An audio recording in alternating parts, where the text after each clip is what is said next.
Hey guys, welcome to today's 1/6 Galaxies video. I hope everybody's having a happy new year and that the holidays are going quite well. Today we have our first arrival of the year, and that is, as you can see, the Clint Eastwood Dirty Harry figure from Sideshow Collectables. I ordered this from Pop Culture. Now, this guy has a really high retail price. And I know a lot of people will bash it because it's Sideshow, and Sideshow make loose-bodied figures that don't look as good and all that stuff. I don't care. We're just going with what this is. And at $440, I feel that is steep. Now, I was lucky enough to order him at the 10% off price. So I think my receipt says $414, and then I used an additional 10% in pennies when I went for the checkout, because I ordered this guy with a whole heap of figures. So I think I paid $375. That's still a lot for a basic 6-scale figure, but nonetheless, we will get through this video and we will see if this figure is feeling lucky and if it makes our day. So seeing the front of the box, they have not gone with a picture of the figure. They have gone with a movie poster style scene from Dirty Harry. Clint Eastwood as Dirty Harry, 6-scale with the Sideshow logo. The top of the box does tell us that it's Dirty Harry, and then coming around, it tells us that it is part of the Clint Eastwood Legacy Collection with Clint's signature printed on the box there, telling us it is definitely from Sideshow. And then again, we have the Sideshow barcode, Clint Eastwood Dirty Harry, with a nice drawing of various parts of the film. And then again, telling us that it's the Legacy Collection, this time up a bit higher, and then still telling us that it's from Sideshow. When you open this guy up, it's reversed. It says Dirty Harry on the sides and the Clint Eastwood Collection on the top. And then when we get to the clamshell, Sideshow do this thing where they get this paper and they wrap it around the clamshell. It's nice, got the printed signature again. Legacy Collection is just taped, so you can undo it if you're worried about breaking it. They did this with Friday the 13th and the Freddy Krueger figure. I don't own the Michael Myers, so I can't comment on that. And I know they did it for Ash and one other figure. The Big Trouble in Little China. So they've been doing it for a while now, is what I'm getting at. Alrighty, so one thing I will say is this guy comes with a fair few hands. So they look like so. They're just your basic skin-toned hands. Quite nicely painted, actually. You can see the wrinkles and detailing and stuff in there, and the nails look fantastic. So in terms of paint, they've done a pretty decent job on the hands. So that's kind of like I'm going for my gun / opening my jacket kind of hand, I suppose. As with every figure you get these days, we do get a right, we do get right and left fists, both identical, just the opposite hand. Again, the paint on them is pretty decent, and there is some solid texturing on there. You do get a right and left relax hand. This is on the figure when you first take it out of the box. I've just swapped out the hand to have a trigger hand. Now, what's interesting is we also get this grabbing hand. It's the only, there is no opposite side to this, so we just get it for the right Suppose maybe you could use it to grab another figure's arm or something. There's no really accessory in the box that you would use it for. So perhaps, like I said, grabbing another figure or something.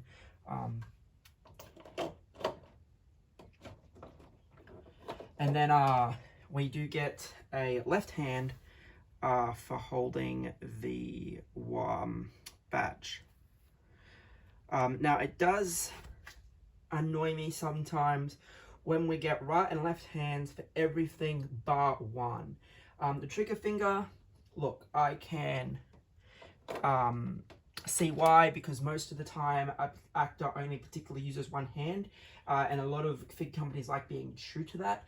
You get guys like Hot Toys and 3-0 that will just include a right and left one for the sake of it, so you can do what you want to do with the figure, which is fine. And Eastwood predominantly, I'm sure, would have always used the hand that the gun's in anyway, so that is fine. What annoys me though is you can't have him holding the Magnum and the police badge at the same time, which, I mean, I understand why you didn't have him doing that, because it just probably looks a bit silly, but I mean, you could probably, yeah, I would just, it'd be nice to have the option, or even have him reaching into his jacket, holding the police badge, going for the gun type of thing. And it just fits into, if you've had like the Doctor Who figures, or something similar, basically the hand is sculpted so that there's a little gap between the fingers and the thumb, and basically you just gotta, it's very soft plastic, so you can basically just maneuver it in between the hands. Like, that's a really rough way of doing it, but basically that's what you're aiming for. If you want to get it a little bit straighter on, you could probably futz around with it and get it a bit straighter on. The fact that there is only one hand for doing that is kind of annoying. Yes, and I apologize, it was the right hand that had the trigger finger, not the left. But yeah, basically, the fact that you only get a right hand for holding the badge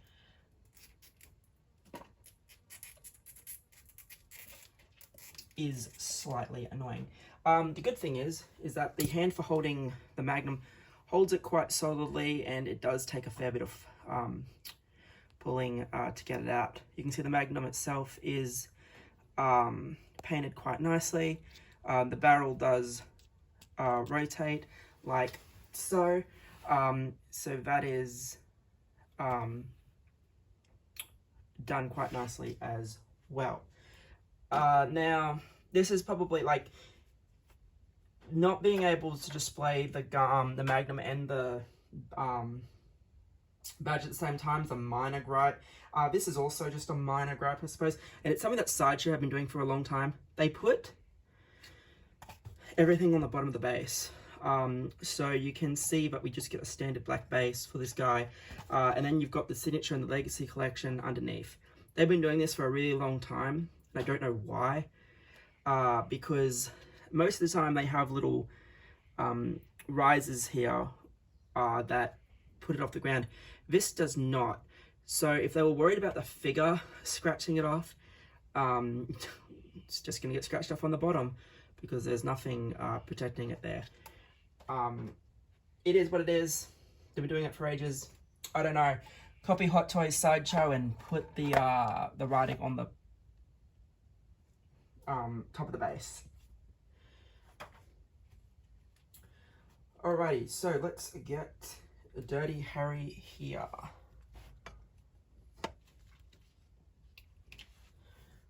Now, overall, I would say this is actually a pretty nice looking figure. As I said, it's not one that we've really seen too much. I've seen a little bit of it on Reddit, but I haven't really seen it around. We got the Sideshow unboxing, but other than that, I haven't seen too much of it.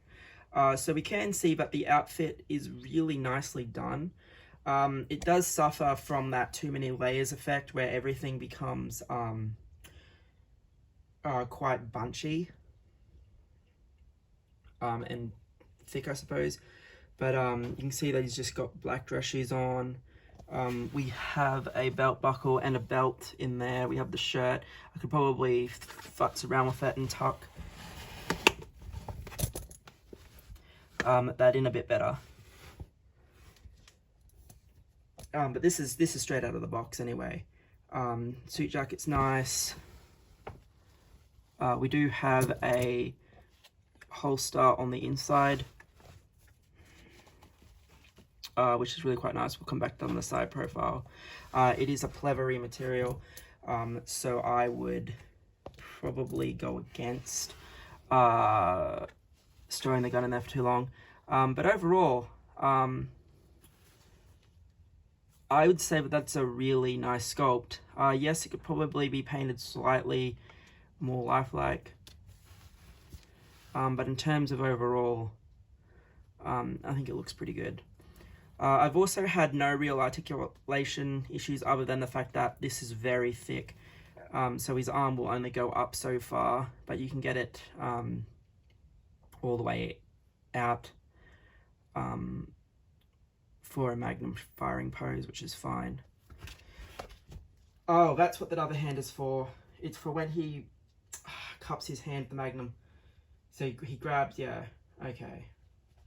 That's what the grabbing hand's for. Just realized that. So yeah, we do get that on the back there, and we're just going to spin the figure around now.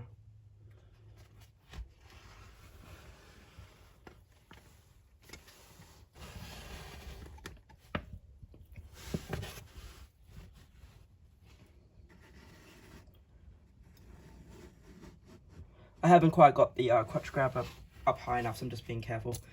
But yeah, you can see the buttons on the suit are fine. There's your trigger finger.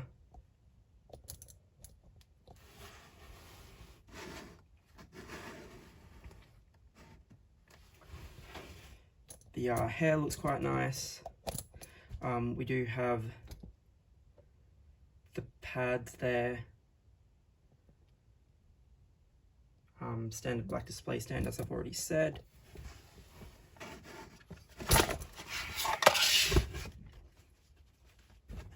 Just going to adjust that crotch grabber. I thought it was higher than it was.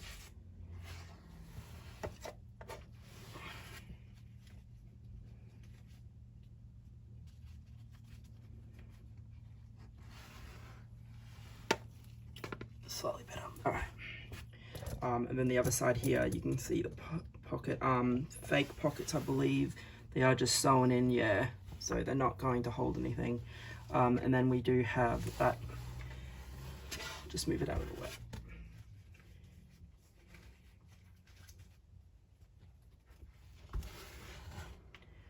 We do have that pleather holster for holding the magnum, as I said.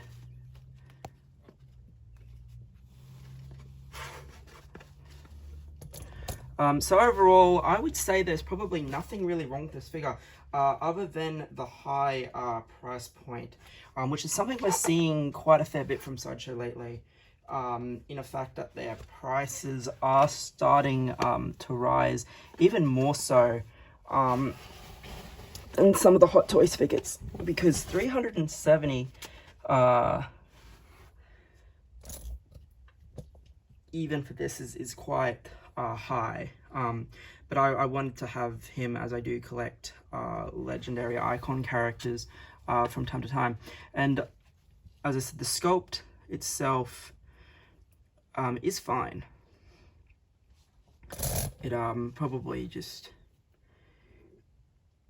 yeah, it's obviously not Hot Toys quality paint, but you can tell who it's supposed to be, and they definitely got the sculpt right. I am excited to see what the good, the bad, and the ugly comes out as too. I did not order the Preacher. Anyway, guys, this has been a quick look at the Dirty Harry Clint Eastwood figure from Sideshow Collectibles. Keep an eye out for more videos. As you would have seen, we have Echo has arrived as well. And I am just waiting on a few more figures. So waiting for Boba Fett and the Throne. That's just a standard. And then I've ordered Leatherface and the Dragonborn from Pure Art as well. All coming from Pop Culture. Anyway guys, thanks again for watching.